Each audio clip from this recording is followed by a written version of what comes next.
On the edge of the Northamptonshire moors, where the limestone bluffs bleed into mist and the hedgerows twist like old bones beneath the leaden sky, there still stands, though no one dares approach it, the manor of Blackthorn Hall. Erected in 1782 by the second Earl of Veymont, it was a monument not to grace but to restraint. Grey ashlar facades unadorned by flourish, windows narrow as keyholes, and a roofline so low it seemed to crouch beneath the clouds rather than rise toward them. By the mid-19th century, the estate had passed into the hands of Alistair Veymont, the fifth Earl, a man whose name appeared only sporadically in the society pages, yet whose wealth was spoken of in hushed tones even among London's merchant princes.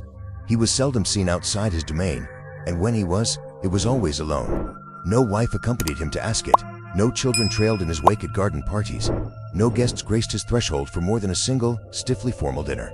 The villagers of Wychgrove, whose cottages huddled along the river half a league eastward, came to regard Blackthorn not as a home but as a sentinel, an immovable presence that watched them from the ridge, indifferent to seasons, to gossip, to time itself. At first, this solitude provoked only idle speculation. Aristocrats, after all, were permitted eccentricity as a birthright. But as years folded into one another without so much as a christening bell or mourning wreath, unease took root. The Earl employed no governess, no nursemaid, yet smoke curled perennially from the western chimneys. Deliveries of flour, tallow, and coal arrived with clockwork regularity, far exceeding the needs of a single man and his 3 aging servants. More curiously, the estate's grounds were never tended in the usual fashion. There were no summer roses, no autumn pruning, no winter bonfires clearing the deadwood. Instead, the gardens were allowed to lapse into a kind of structured wilderness, ivy climbing the east wing unchecked, yew hedges grown tall and dense enough to form corridors, and, most strangely, a patch of moss-covered flagstones near the old ice house that bore the marks of frequent foot traffic, though none were ever seen walking there. The parish rector, a mild-mannered man named Edwin Price, once ventured to inquire after the Earl's domestic arrangements during a rare visit to Wychgrove to settle a tide dispute. He was received in the manor's east drawing-room, a chamber lit only by a single oil lamp despite the midday sun, and offered tea so cold it had formed a skin. Veymont spoke in measured cadences, his voice devoid of inflection, and when Price delicately asked whether the Earl might consider allowing a schoolmaster for any young minds under his roof, the nobleman's eyes, pale as winter sky, flicked it only once before he replied that all under my roof are well taught in silence. The rector noted in his private journal that the Earl's hands, though clean, bore faint scars across the knuckles, as though from long hours of digging or gripping stone. He left unsettled, and never returned. What made Blackthorn Hall truly peculiar, however, was not what was absent but what was heard.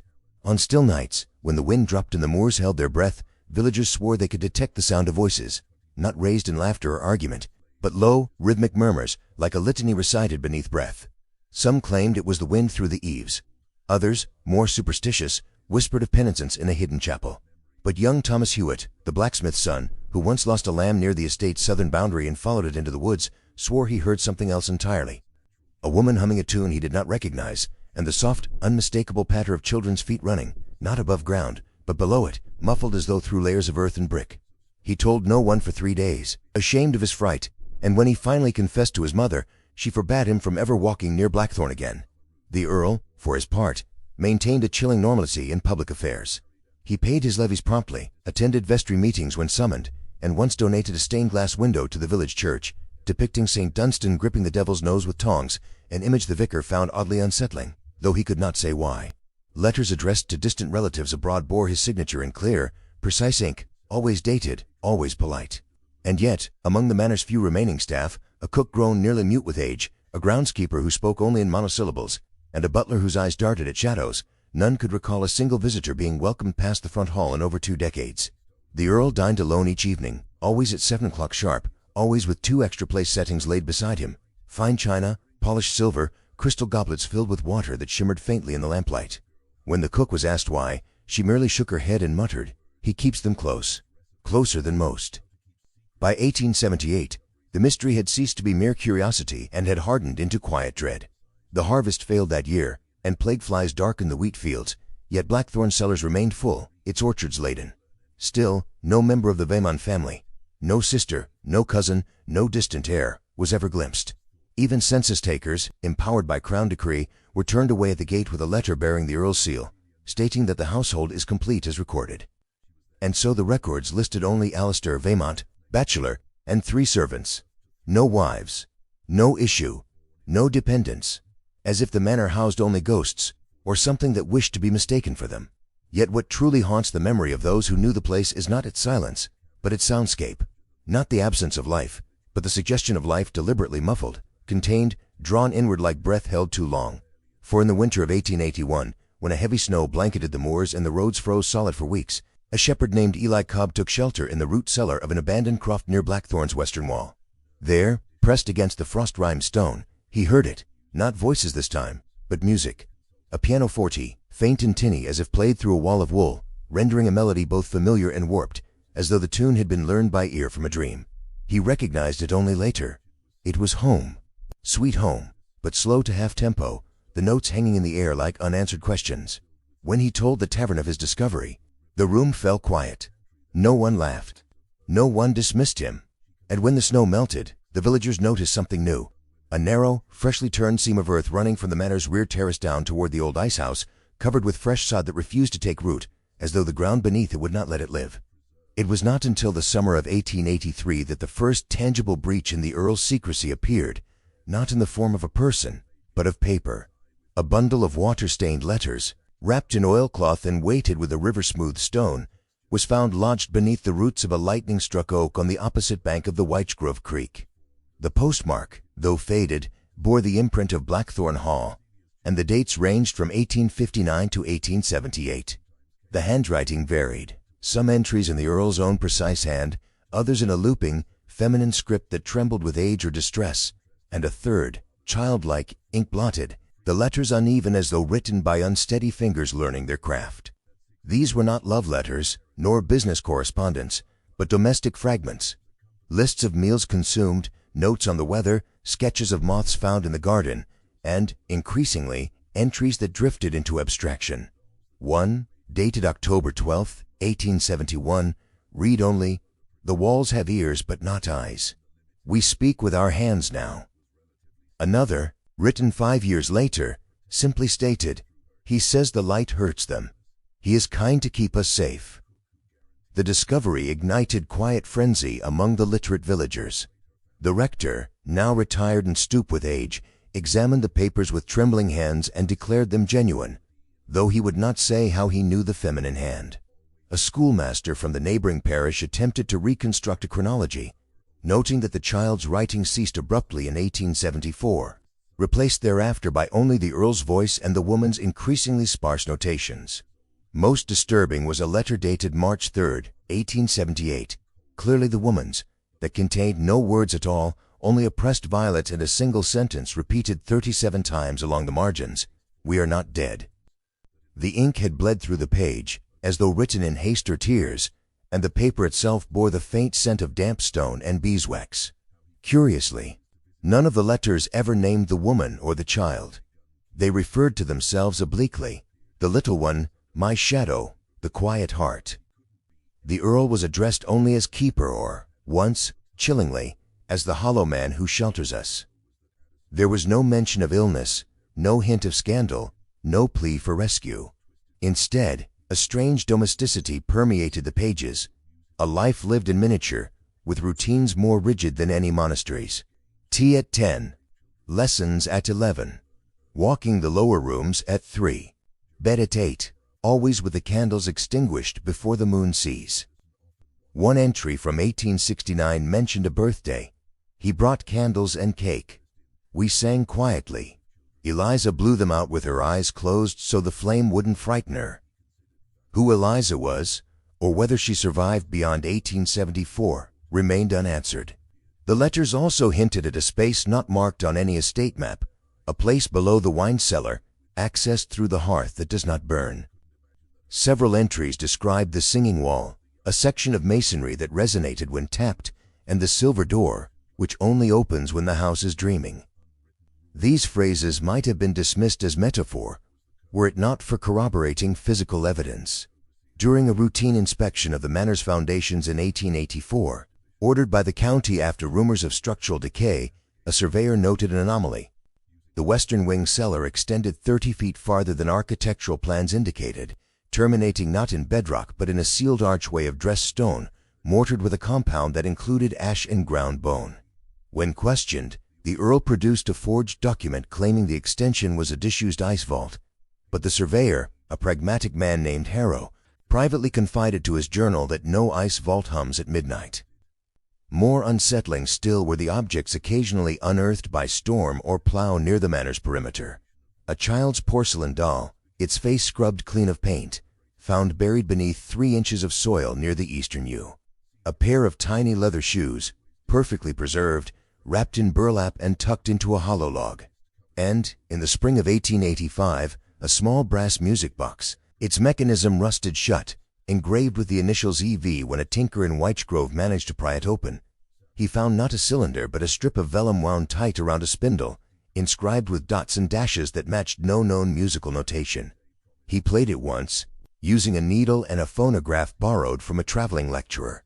The sound it produced was not melody but rhythm, a slow, syncopated tapping, like knuckles rapping on wood from far away. He never played it again. Witnesses began to recall oddities long dismissed as tricks of light or fatigue.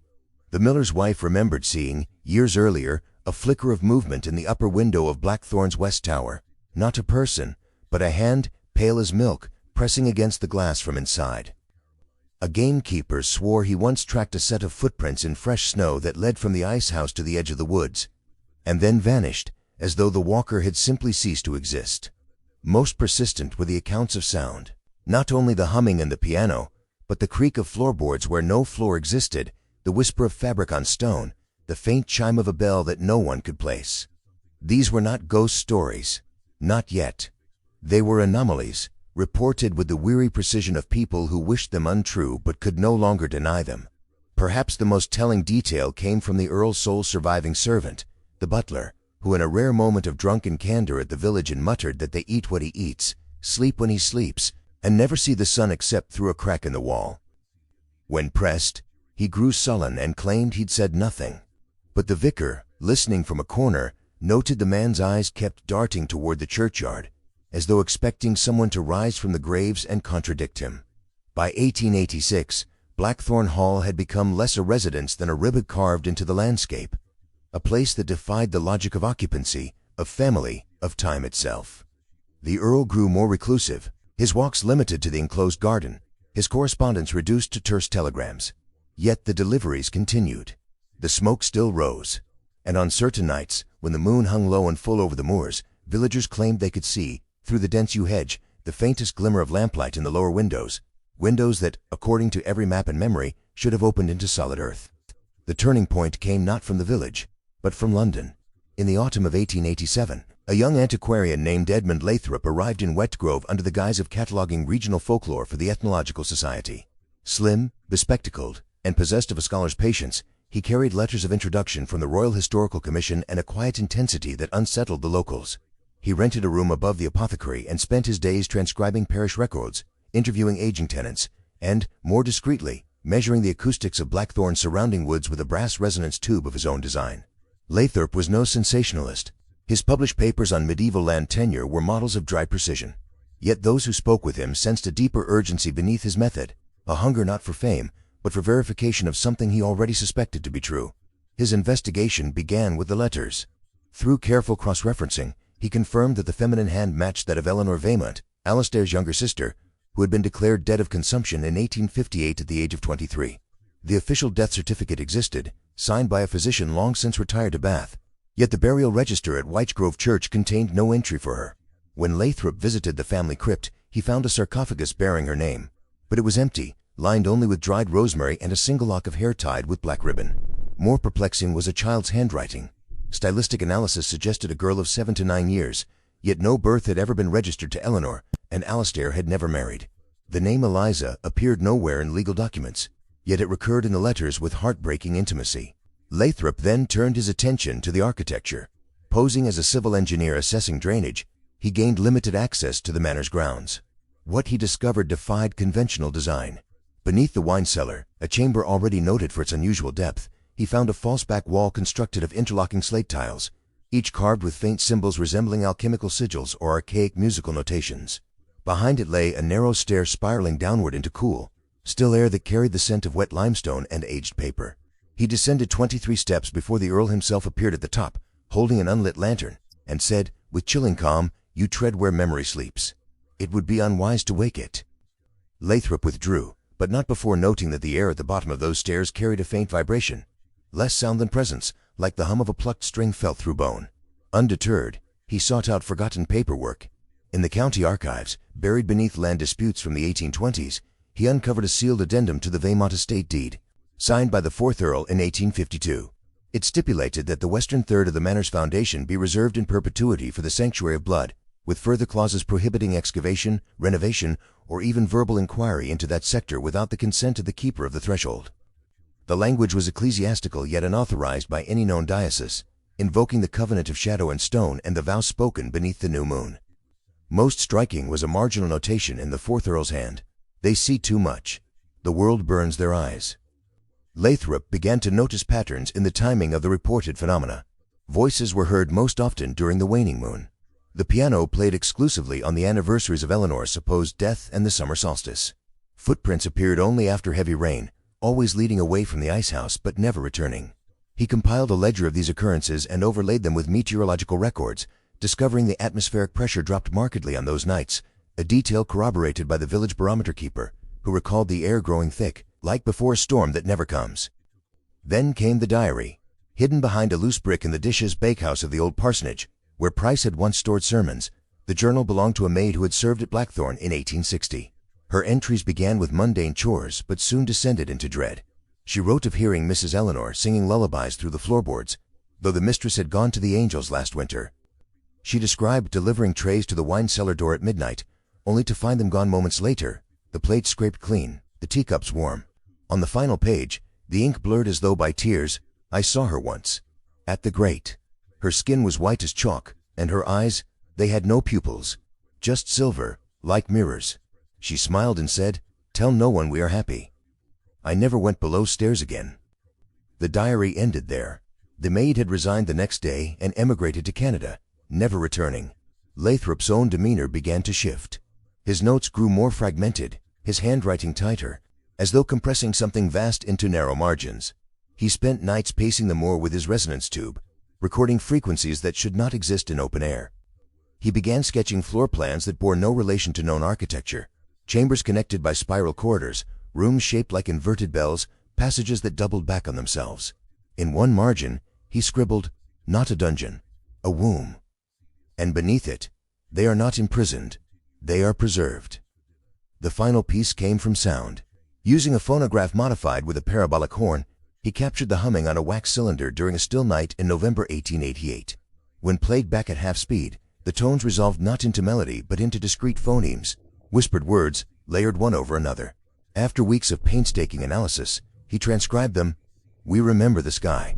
We remember the words. We do not remember why we left. By the winter of 1889, Edmund Lathrop had ceased to be an observer and had become, in every meaningful sense, a participant. His lodgings above the apothecary grew cluttered with diagrams, wax cylinders, and vials of soil sampled from the manor's perimeter, each labeled with obsessive care. Site A, near you hedge, 3 inches. Depth, magnetic anomaly detected. Site G, beneath flagstone seam, pH acidic, organic residue unidentified. He corresponded with physicists at King's College about resonant frequencies in subterranean chambers and with pathologists in Edinburgh regarding prolonged light deprivation and its effects on ocular tissue. Yet his inquiries grew increasingly private, his letters sealed with wax instead of gum, his tone shifting from academic rigor to something closer to supplication. He was no longer trying to solve the mystery of Blackthorn Hall. He was trying to understand its terms. He began to visit the manor not as an investigator, but as a pilgrim, always at dusk, always alone. He never knocked, never announced himself. Instead, he would stand at the edge of the western garden for hours, notebook open but untouched, simply listening. Villagers reported seeing him there in the snow, breath clouding the air, hands bare despite the cold, as though testing the temperature of silence. On one such evening, the Earl emerged, not to confront him, but to stand parallel at a distance of 20 paces, both men facing the ice house, both motionless until moonrise. No words passed between them. None were needed.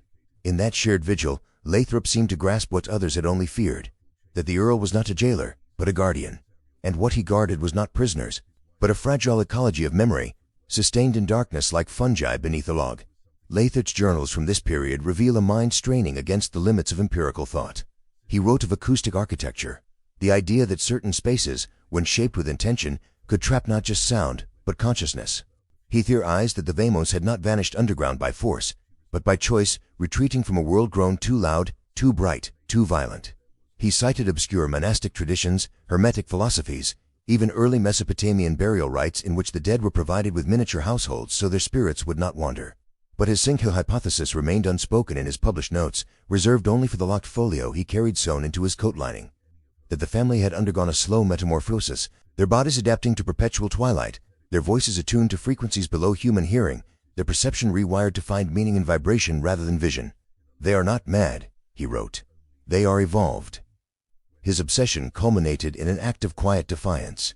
On the night of the winter solstice, 1889, the longest night of the year, he returned to Blackthorn not with instruments, but with a gift, a child's slate, a piece of chalk, and a single beeswax candle, the kind that burns without smoke. He left them at the base of the icehouse door, wrapped in unbleached linen. The next morning, the items were gone. In their place lay a small clay tablet, fired but unglazed, bearing an impression of a hand, too small to be the Earl's, too delicate to be a man's. Beside it, drawn in charcoal so fine it might have been ground from old letters, was a perfect circle bisected by a single vertical line. The symbol for home in an archaic cipher Lathrop had seen only once before in a marginalia of the estate addendum. This exchange marked a threshold. From then on, Lathrop no longer sought proof for others. He sought communion for himself. He stopped sending reports to the Ethnological Society. He sold his chronometer, his field glasses, even his father's pocket watch, using the funds to commission a custom-made resonator, a brass disc tuned to the exact frequency he had recorded from the humming. He called it the Mirror of Voices. On still nights, he would place it against the mossy flagstones near the icehouse and press his ear to its center. Witnesses claimed they saw him weep once, not from fear, but from recognition. His final journal entry, dated March 14, 1890, reads, "They remember me now. Not my name, but my rhythm. My footsteps have a signature. Yesterday, the piano played a phrase I hummed weeks ago, altered into minor. They are learning our time. Or perhaps we have forgotten theirs." 3 days later, Lathrop vanished. His room above the apothecary was found undisturbed, bed neatly made, inkwell full, wax cylinders arranged in numbered order. Only the resonator was missing. A search of the moors turned up nothing. The Earl, when questioned by constables, merely said, "He has gone where questions end." No body was ever recovered. But that spring, villagers noticed a new sound on the wind. Not humming, not piano, but the soft, metallic chime of a brass disc struck gently against stone. Once, twice, then silence. And in the manor's western garden, a single snowdrop bloomed in March, though none had been planted there in living memory.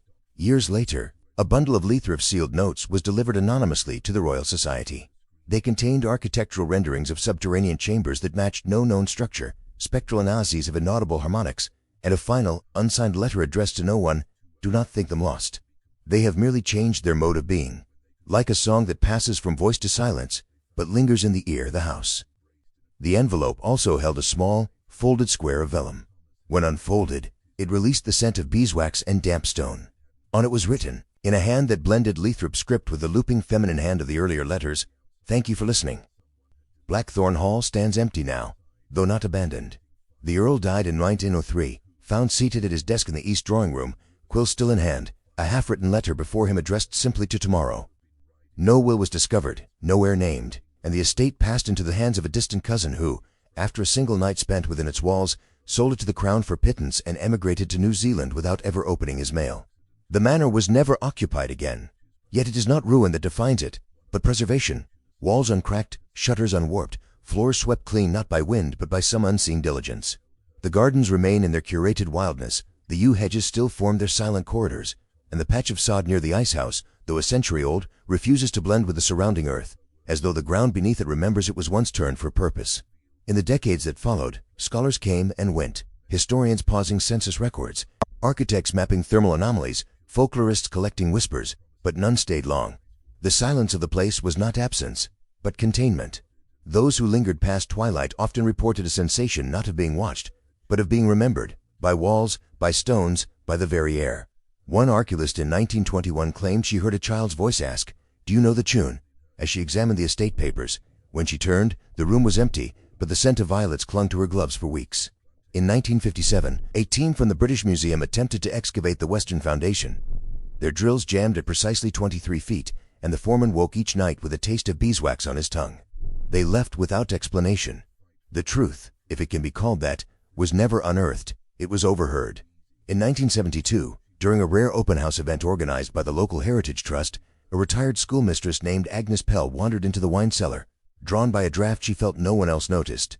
There, behind the false wall, now slightly ajar, as though left open by a careless hand, she saw not a staircase, but a threshold. Beyond it, lamplight flickered, soft and amber, casting long shadows on walls lined with books, a small table set for tea, and, on a narrow cot draped in cream linen, the faint impression of a body recently risen. On the floor lay a pair of tiny leather slippers, perfectly aligned. She did not enter. She did not call for help. She simply closed the slate panel and walked back upstairs, her heart beating not with fear, but with reverence. She told no one until her deathbed, and even then only to her granddaughter. They are still there, not ghosts, just waiting. What they wait for remains unknowable, perhaps for the world to quieten, perhaps for a promise made in 1852 to be fulfilled, or perhaps they wait for nothing at all, having long since surrendered the urgency of expectation, content instead in the rhythm of their hidden days. The turning of pages, the stirring of tea, the slow decay of memory into melody.